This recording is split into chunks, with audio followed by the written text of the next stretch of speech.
Io pai te pene iwa.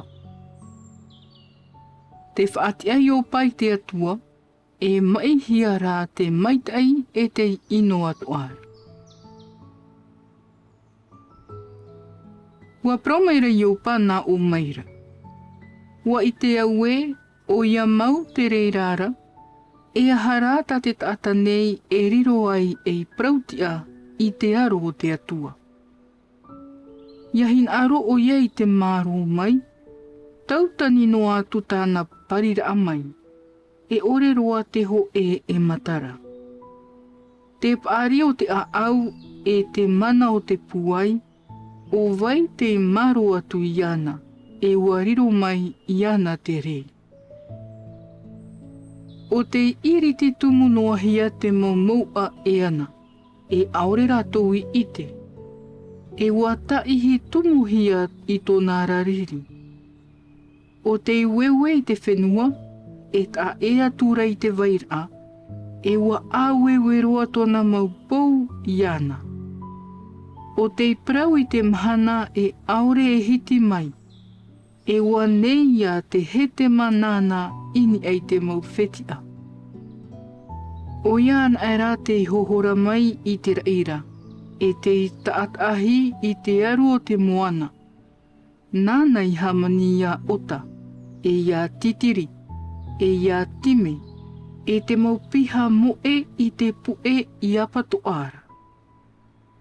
E peu rei tānei rave, e ore i te aia imi, e te peu mairehia e ore e hope ia taio. Inaha, te haafata tamaire iau, ai tara e mea e itea e au. Te napiha i hone o iei te haere, aure o iei itea tu e au. Inaha, te hopoi e nei o ia, e nā vai e whaore. Nā vai e prau atu e te ahana oe. Ia ore te atua ia whaafariu e i tōna riri, o te ipu ai ruara e wharararoa ia i raroa ai iana. A tai atua ia uia prau atu iana. A whaau atua iau i tā uprau e i pato i atu iana. Ianara, e prau ti anua i ho tāu. E ore au e maru atu. E whaateni rāwau i tā uhaawā. Ia ti auro atu waura e ua prau mai o iei iau. E ore au e ti aia whaaro e ite mai o iei tā ureo. Te huri no mai o iei te veroen e hoi iau. E te whaarhei noa mai rei tā uparuparu aure hara. E ita e vai honoa iau ia huti noa ana te aho. E te wha ino mai rei iau i te atirahi.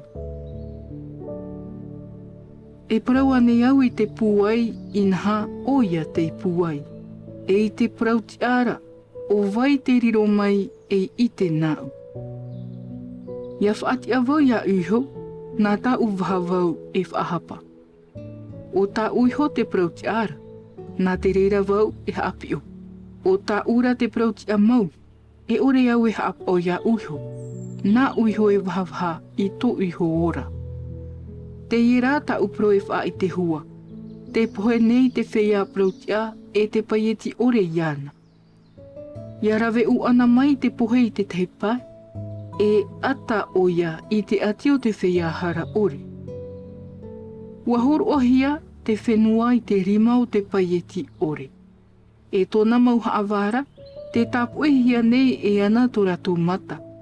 E ere oia te nāreirara, te ihea oia. E o vai. E oi rahi tō tā umaumahana nei i tō te vea horora. Te mahi monoa nei, e aure i itia te maitai. Te tere nei ia, mai te pahi i mahora i te ie nei.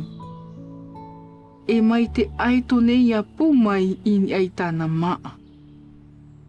Ahiri ai te ea uia praue, e tu e atu wau i taua pueno nei. E whaahuru e au i tā umata. E wha ana e avau i tā umata. Te mata une iau i tō unei maupoe. Wa i te au e ore o e prau ia u i te hara ore. E prau hia mai avau i te paieti ore. E hai hora ho i te whauwhata u e whaituto nei. Horoi no iho vau ia ui te hiona, e ia tāma vau i tā uri mai te pua. E huri hia vau e oiraro i te vari, e vi i au i tō uiho ahu. E ere hoi oia i te tata mai a unei a praua tua i au iana.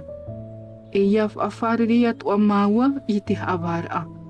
Ai ta hoi e whaafa i te a maua, atu ue i tāna rima i e a maua atua. E whaurera oia i tāna or a mai a unei, e i hawau ia peapea i te mata ui anara. Ua parau ia vau i reira mā te mata u ore i ana, e orera e te eia ui ana reira, mai te iene.